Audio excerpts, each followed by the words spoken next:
Okay, not driving the Mud Goblin today, the Tongsheng mid-drive. The battery on that is charging up, and it is windy out here and cold. It's probably 60, 65 degrees. I'll bet you it's 60. I got this thing in 750 watt mode. Wow, I'll get a better shot.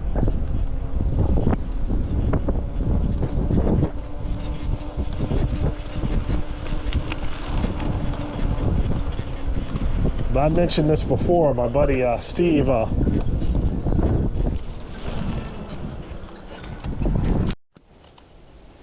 okay, what was I saying? At 60, I had to take a call. 60 and 60, 65, the wind's blowing like crazy. There's the lake. I'm riding a different way this time. So that's the lake. Actually, it's a rock quarry, not the lake.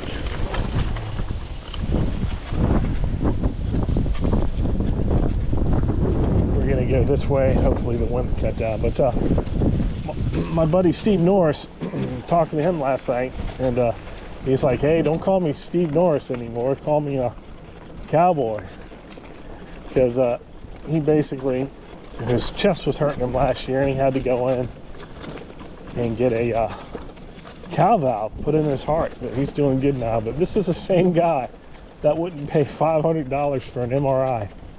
He would not pay it, and it just cracks me up. There's a deer right there, dead ahead. See him?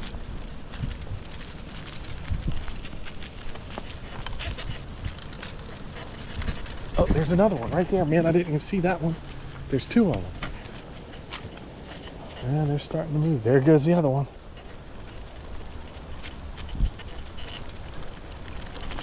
Look, Steve, a deer. But I'm charging the other one up, the Tongsheng mid-ride, the Mud Goblin, and hopefully be doing a fair amount of riding in the fall here. But it seems like life gets in the way, and you know, time just evaporates. It just slips away.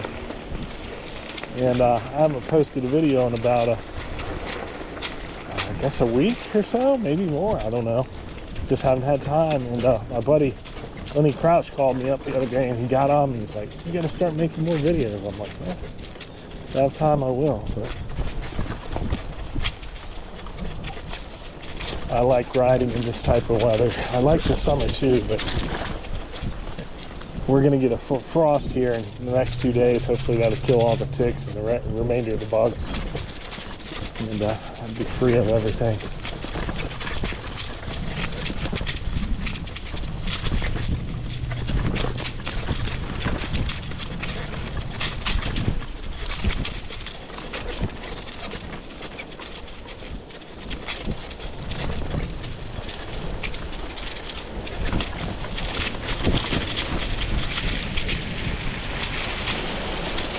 So I might title this video Cowboy if I remember it, in honor to Steve Norris.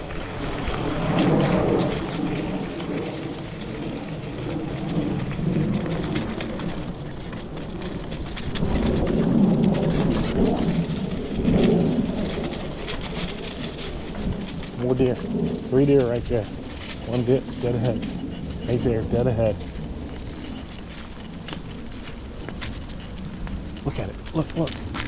I'm telling you, they let you, with these bikes, those deer let you get right up on them. You stop the bike, you get off the bike, they are gone.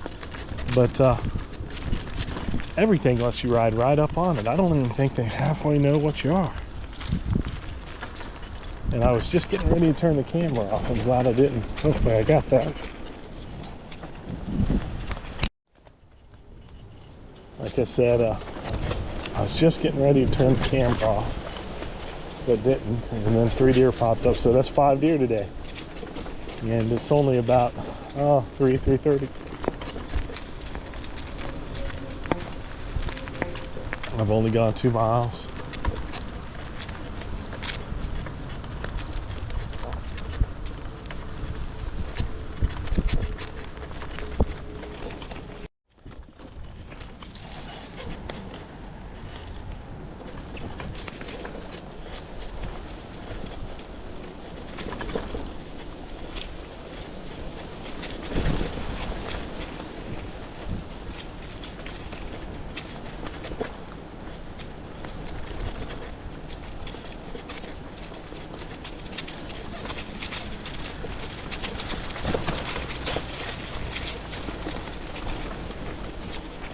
There's a box turtle.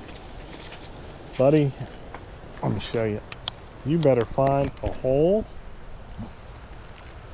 and get in it, because winter is coming.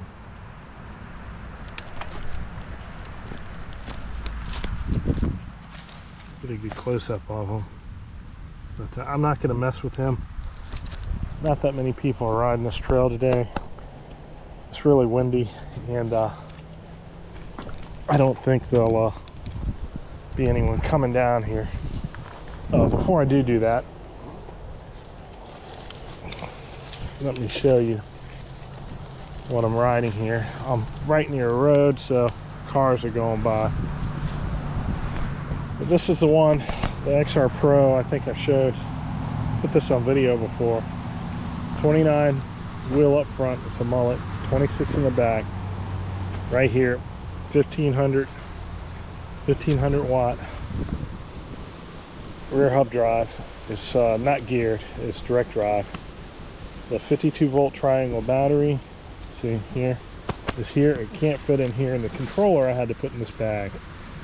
I also put an air shock right here. That's a D&M air shock. I like it, it's pretty good. And also I put this Buckalos 29 here, so it's been pretty good too. So I like how this thing rides. The tire in the back, as you can see, is almost, I mean, it's pretty much gone. I have to replace it. But all right, so let's get back on the trail. All right, I been riding these bikes, and I'll watch a couple of these other YouTube guys on there. They make really good videos. The one guy, I think he's retired from the police force, or he worked for the police. Russ is Right, his channel. When I first got these things and started building the kits, he doesn't ride the kit builds. I'm riding the kit builds. He rides pre-made bikes. I've never seen him ride a kit, so I apologize if he has ridden a kit drive, but I haven't seen him ride the kit drive. And might have to turn around if this gate is shut. Yeah, gotta turn around. So he rides pre-built bikes exclusively, I believe, electric, and he was talking about how he likes to step through, and I think he said the other day he prefers to step through, and I can see why now. I'm getting older too, and this is a 29-inch bike. Even though it's a mullet, it's got 26 in the back, but it's still a little bigger. It's too big. It's too big for me, too tall. And the Mud Goblin's only 26 in mid-drive. And this one rides better, I believe, but I have to turn this thing down and, twist my hip and throw my legs up over it. And the older you get, man, the stiffer you get. So I can see there's that turtle again. He's really making speed. He's going someplace. So the older you are, I could see how the step-through bikes are really, really good. Mushrooms. Really, really good. I mean, they're simple. They're easy. You don't have to worry about falling down, getting your legs tangled up, stressing your hips any. And if I'm correct, I think that Russ is Right guy, I think he had a operation on his knee. I believe his left knee. I think he had to have a knee replacement. That's what got him into riding.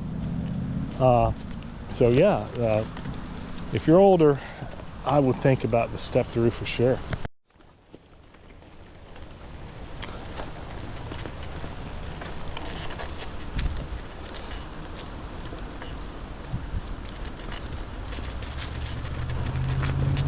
A lot of people are driving around today. Very well.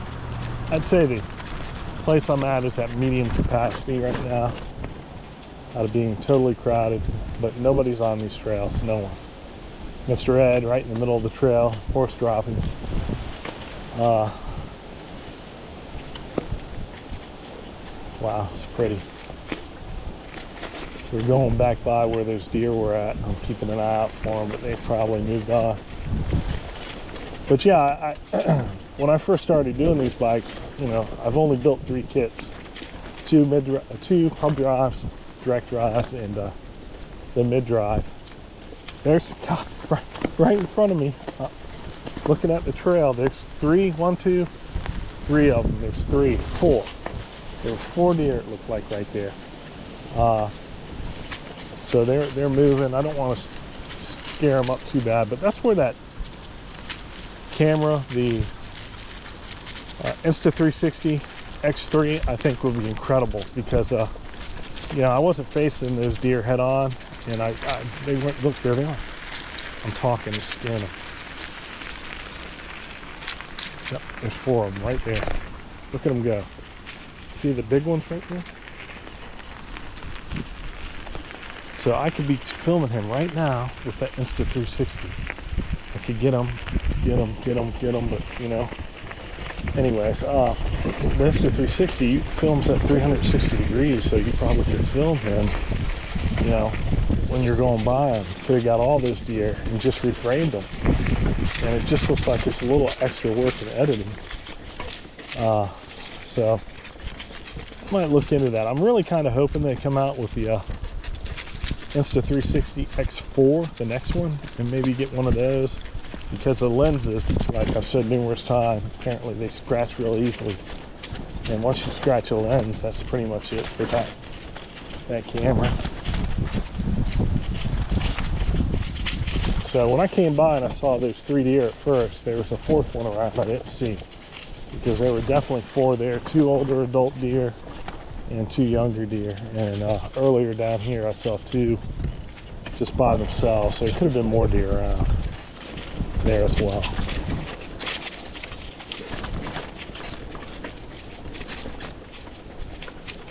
I haven't seen many turkey in here this year.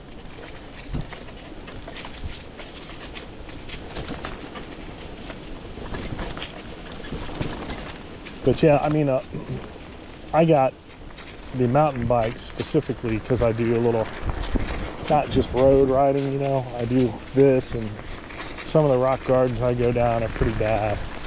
So I'm thinking maybe a mountain bike frame would be better, but the step-through one, I don't know if it could take the banging. Like, to me, step-throughs are more for like street and real light trails. It could do this. The step-through, I think, could do this quite easily.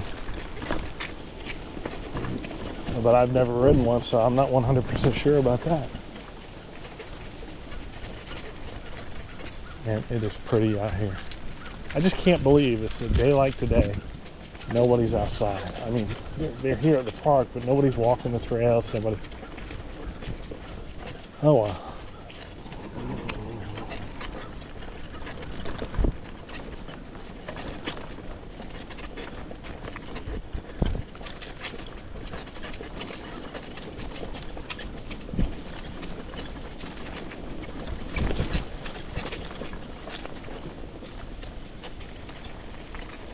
There's a flooded rock quarry.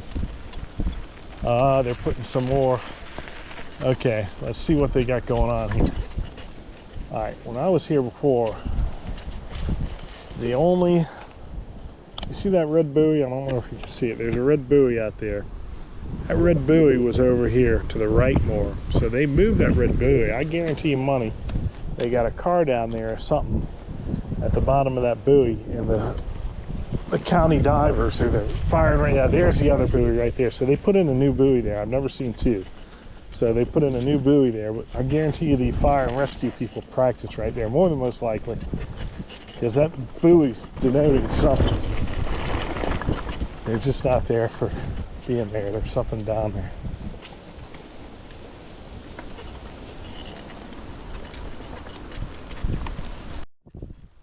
Deer's rubbing that. It's got a scrape, a rub on that tree.